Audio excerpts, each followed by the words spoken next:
saludo y agradezco a los que nos encontramos, o sea, a través de estos medios semana a semana, y también que inviten a otros, porque es un modo de escuchar juntos la palabra de Dios y también de estar en comunidad.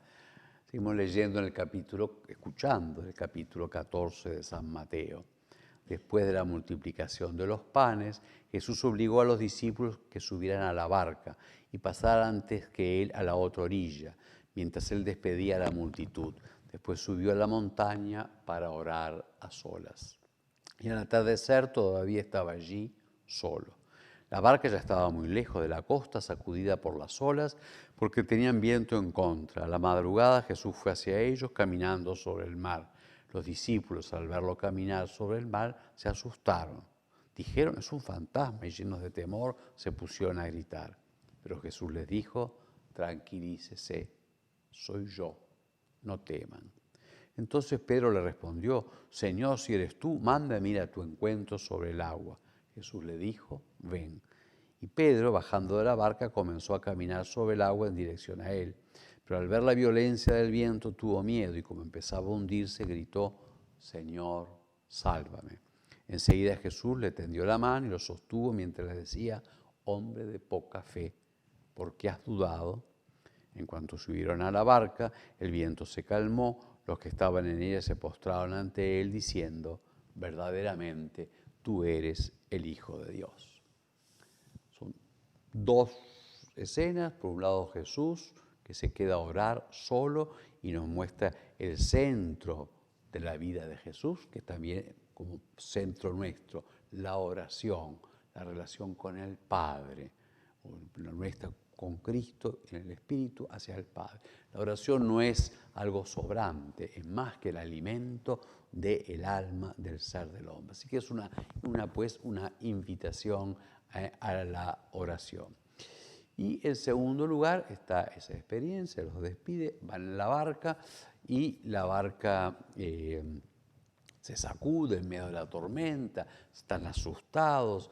Claro, lo que es una pequeña barca en medio del mar es casi símbolo, una experiencia básica de lo limitado de la vida humana y lo peligroso. Y en medio de ello aparece Jesús. No lo reconocen porque no están esperando, entonces no ven y gritan tan asustados hasta que Jesús se les revela. Que necesita la presencia de Jesús, pero también que Él se manifieste, soy yo. Y ahí ellos entonces se ponen en confianza. Más aún, Pedro, que siempre es muy entusiasta y muy, de un carácter fuerte en el sentido de ir para adelante, como otras veces, si eres tú, mándame sobre las aguas. Pasó del miedo a ahogarse, ahora a una confianza casi desmedida, por decirlo así. Jesús puede hacerlo. Y bueno, y él se larga al agua, porque Jesús le dice, ven. Pero pudo caminar sobre las aguas mientras se sostuvo en Jesús. Cuando empieza a mirar para los lados y dar el viento y ver la situación y deja de tener la mirada en Jesús, tiene miedo y empieza a hundirse. Y la oración, por un lado tiene su miedo, por otro lado vuelve a Jesús. Señor, sálvame. Y Jesús lo toma, lo salva y sube a la barca. Y también, entonces está Jesús, su oración, su presencia, su confianza, y repite varias veces, no teman, no teman. Y está por otro lado la confianza de los discípulos, pero también limitada, y por eso una corrección que nos hace a nosotros, a Pedro y a nosotros. Hombre de poca fe, ¿por qué has dudado?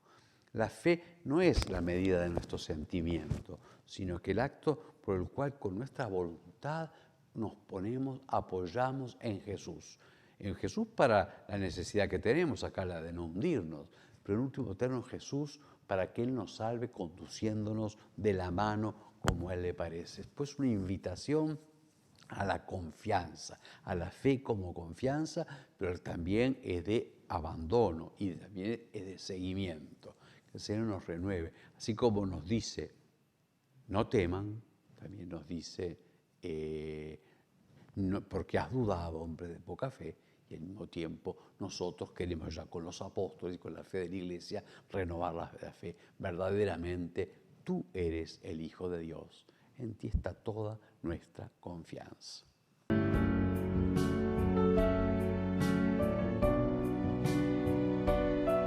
La imagen de la barca en medio de la tempestad, por un lado es la imagen de la vida humana, lo que estas circunstancias de esta epidemia, esta pandemia que estamos viviendo, a todos nos ha hecho ver, y no solamente individualmente, como país, como humanidad, que estamos en una barquichuela, aún en una sociedad, una cultura, civilización que tiene tantos medios, y está bien, es un desarrollo que Dios nos dio la inteligencia y nos dijo que sean multiplicados, dominar la tierra, en fin, etc. Entonces sale toda esta la ciencia que ayuda mucho, pero no dejamos de estar en una barquichuela. Y va contra nos hace ver, bueno, la falsa esperanza, no excesiva esperanza, nunca hay una esperanza excesiva si está puesta en Dios y en su plan.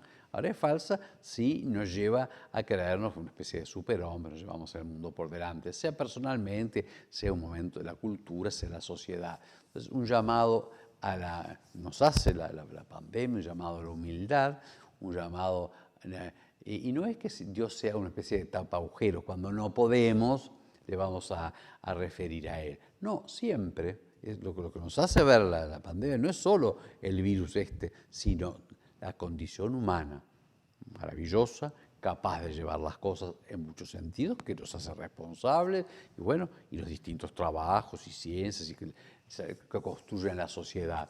Y al mismo tiempo, la verdad de que somos pobres mortales y aún pobres pecadores, entonces que realmente en el fondo de la experiencia humana y colectiva principal ha de ser la de la humildad, la conciencia de la muerte, que somos mortales, no para estar desesperados, no para dejar de hacer lo que debemos de hacer, pero también no para dejar de ver y sobre todo para tener la esperanza en el que es el Hijo de Dios y por él el Padre.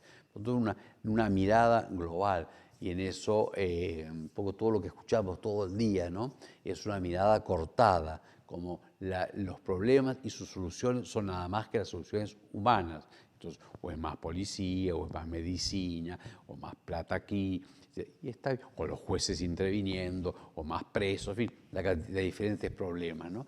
Y está bien, eso es un poco como organizamos la sociedad, pero esta sociedad que ha cerrado su mirada a Jesucristo, al Dios de Jesucristo, porque es el que ilumina nuestra civilización, y entonces nos educa, tanto a veces en la familia, sobre todo en la educación pública, en los medios, ¿no?